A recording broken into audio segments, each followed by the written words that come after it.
Hello student, Shrimati मोहरी देवी तापड़िया कन्या महाविद्यालय के इस यूट्यूब चैनल पर आप सभी का फिर से स्वागत है। आज का जो अपना टॉपिक है वो है normal form of second order equation. कोई भी जो इक्वेशन होती है सेकंड ऑर्डर इक्वेशन को यहाँ पर अपन जो प्रीवियस वीडियोज है उनके अंदर अपन डिस्कस कर रहे हैं कि किस तरह से अपन सेकंड ऑर्डर इक्वेशन को क्या कर सकते हैं, सरल कर सकते हैं। तो उनके लिए अपन ने देखा था। तो अपन यहाँ पर जो है नॉर्मल फॉर्म जो है आज जो है वो नॉर्मल फॉर्म को यहाँ पर निकालेंगे, प्रसामान्य रूप। हिंदी में अपन इसको बोले तो प्रसामान्य रूप। अब देखिए नॉर्मल फॉर्म अपन निकालते कैसे हैं। तो यहाँ पर जो होता है वो जो प्रथम कोटि का जो अवकलन होता है उसको हटाना होता है। प्रथम कोटि के अवकलज को हटाकर, प्रथम कोटि के अवकलज को हटाकर जो है वो यहाँ पर सॉल्यूशन को फाइंड आउट करते हैं। पहले इसको नॉर्मल फॉर्म में चेंज करते हैं और फिर इसके आंसर को यहाँ पर निकालते हैं। अब देखिए प्रथम कोटि का जो अवकलज होता है यानी dy बाई dx की बात हो रही है यहाँ पे, इसको अपन किस तरह से हटाते हैं। तो इसको हटाने के लिए अपन एक मेथड यूज करते हैं, उसको आप पहले समझिएगा, ठीक है। अगर अपन इस तरीके से अपन ऐसी इक्वेशन जो नॉर्मल फॉर्म में अगर इनका अपन सॉल्यूशन देखते हैं तो y बराबर इनका सॉल्यूशन रहता है u डॉट v के रूप में, ठीक है। इनका सॉल्यूशन रहता है u डॉट v के रूप में। अपन कोई भी जो इक्वेशन होती है जनरली सेकंड ऑर्डर इक्वेशन उनको अपन किस तरह से लिखते हैं, d2y by dx square plus p dy by dx plus q y बराबर में r, यही वैल्यूज होती है अपनी। तो देखिए ये अपना नॉर्मल सिंपल फॉर्म होती है सेकंड ऑर्डर इक्वेशन की जिसमें अपन लिखते हैं, ठीक है। तो इनका यूज करते हुए इसमें से आपको क्या करना है, इसको क्या करना है, रिड्यूस करना होता है, ठीक है। तो इसको जब रिड्यूस करते हैं तो इसको रिड्यूस करने के बाद में अपने पास जो इक्वेशन बनेगी वो कुछ इस तरह से बनेगी, d2v by dx square plus iv equals to s। अब यहाँ पर ये I और S क्या होते हैं इनको अपन समझेंगे। तो I और S है वो PQR की फॉर्म में यहाँ पर डिफाइन होते हैं और U जो सॉल्यूशन अपन ने देखा है उसको भी अपन यहाँ पर देख सकते हैं। तो जो I होता है तो देखिए यहाँ पर अपन सारे जो कोफिशिएंट्स हैं उनको डिफाइन कर लेते हैं कि U क्या होता है, V क्या होता है। V तो निकलता है इस इक्वेशन से, I क्या होता है और S क्या होता है। तो देखिए U जो होता है वो होता है e की पावर हाफ e की पावर माइनस 1/2 p dx। ये वैल्यू होती है किसकी, ये होती है u की। जो सॉल्यूशन में अपन ने देखा था इस टाइप की जो इक्वेशन होती है उनका सॉल्यूशन अपन u डॉट v की फॉर्म में लिखते हैं। तो इनके अंदर अपना इस तरह से रहता है। और I जो होता है I अपन किस तरह से निकालते हैं, इसके लिए फॉर्मूला याद रखना पड़ेगा आपको, q minus 1/4 p square plus 1/2 dp by dx। ये वैल्यू जो होती है ये किसकी होती है, यहाँ पर माइनस रहता है, ये minus q minus 1/4 p square minus 1/2 dp by dx, ये वैल्यू होती है I की। और S को अगर अपन देखना चाहें तो S की वैल्यू अपने पास आएगी r e की पावर 1/2 p dx। ये वैल्यू किसकी रहती है, अपनी R की रहती है, S की रहती है। तो ये जो कोफिशिएंट्स है इन कोफिशिएंट्स की हेल्प से अपन क्या निकालेंगे, यहाँ पर आंसर निकालेंगे और किस तरह से अपनी इक्वेशन यहाँ पर बनेगी उसको अपने निकालेंगे। तो देखिए स्टार्ट करते हैं अपने एग्जाम्पल की हेल्प से, इसको समझते हैं अच्छे से। पहले जो इक्वेशन होती है उसमें से फर्स्ट ऑर्डर जो है उसको यहाँ पर हटाना होता है। यहाँ पर अपने को जो पहला एग्जाम्पल है वो कुछ इस तरह से गिवन है कि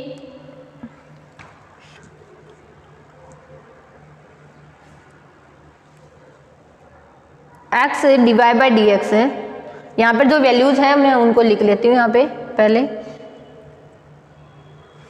अपने को क्वेश्चन गिवन है x d बाई dx, ठीक है, और मल्टीप्लाई में है x dy बाई dx, ठीक है, और उसके अलावा है माइनस y, ये कोष्टक में है ना, हो गया। उसके बाद अपने को गिवन है -2 divide by -2x divide by dx, एक वैल्यू ये गिवन है। और इसके अलावा गिवन है 2y plus X square Y, ये वैल्यू यहाँ पर बराबर में 0 यहाँ पर गिवन है। इस तरह से ये वैल्यूज अपने को गिवन है। अब देखिए इसको पहले सबसे पहले अपन मानक समीकरण में बदलेंगे, पहले इसको समीकरण में बदलेंगे। तो पहले अपन इनका मल्टीप्लाई करवा देते हैं आपस में। तो x square d2y by x multiply होगा तो यहाँ पर भी जो वैल्यूज बनेगी वो दो तरह से बनेगी अपनी। एक तो ओनली एक्स बनेगा, ठीक है, और उसके अलावा जो वैल्यू बनेगी वो क्या बनेगी यहाँ पर, किस तरह से देखिए इस वैल्यू को रिड्यूस कर सकते हैं अपन। यहाँ पर ये वैल्यू बन गई इतना। अब उसके बाद देखिए इसको अंदर ले लेते हैं तो बनेगा d2y dx स्क्वायर और माइनस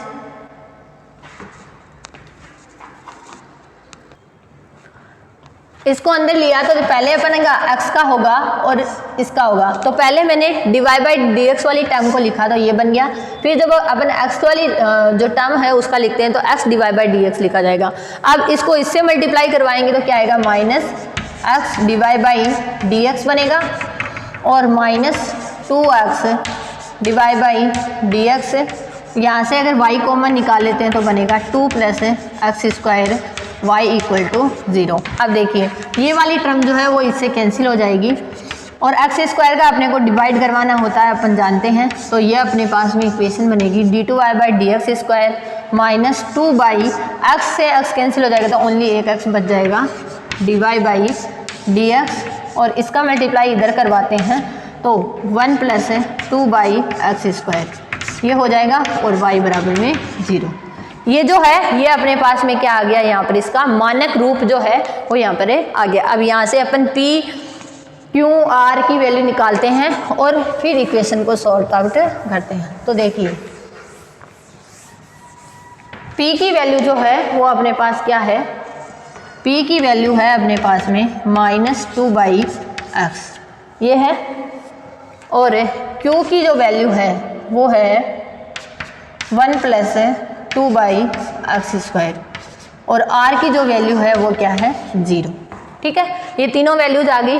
अब जो अपन इनका जो सॉल्यूशन होता है उसमें y बराबर में u डॉट v होता है। तो u कैसे निकालते हैं अपन, मैंने बताया था आपको e की power minus 1 by 2 by x, sorry यहाँ पर क्या होता है p dx होता है,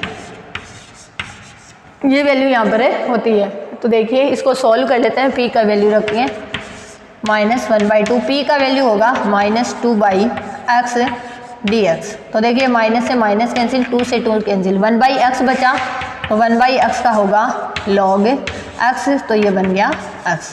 ठीक है, u का वैल्यू अपने पास में क्या आ गया, ओनली x यहाँ पर डिफाइन हो गया। u का वैल्यू निकाल लिया अपन ने। अब अपन यहाँ पर निकालेंगे किसकी, i की वैल्यू निकालेंगे ताकि इक्वेशन को यहाँ पर अपन लिख सकें।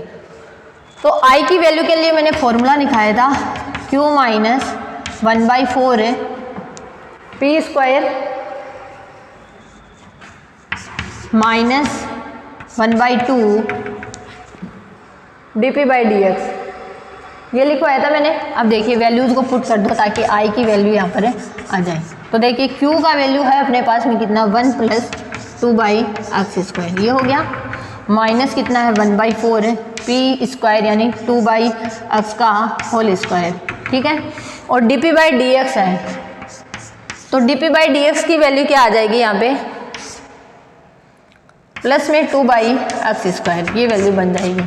2 से 2 कैंसिल। अब देखिए यहाँ पर इसको सॉल्व करते हैं तो अपने पास क्या बनेगा, 1 प्लस 2 बाई एक्स स्क्वायर। इसको जब सरल किया तो माइनस ये सॉरी माइनस तो ये रहेगा ही, 4 से 4 कैंसिल हो जाएगा और माइनस 1 बाई एक्स स्क्वायर यहाँ पर आ जाएगा।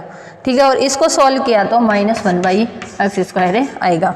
ठीक है, तो ये वाले दोनों माइनस एक्स स्क्वायर इससे प्लस वाले 2 एक्स स्क्वायर से कट जाएंगे तो q की वैल्यू कितनी आ जाएगी, यहाँ पर 1 जो है वो यहाँ पर डिफाइन हो जाएगी। ठीक है, अब अपन q के अलावा किसकी वैल्यू निकालते हैं, इसमें s का वैल्यू और निकालते हैं।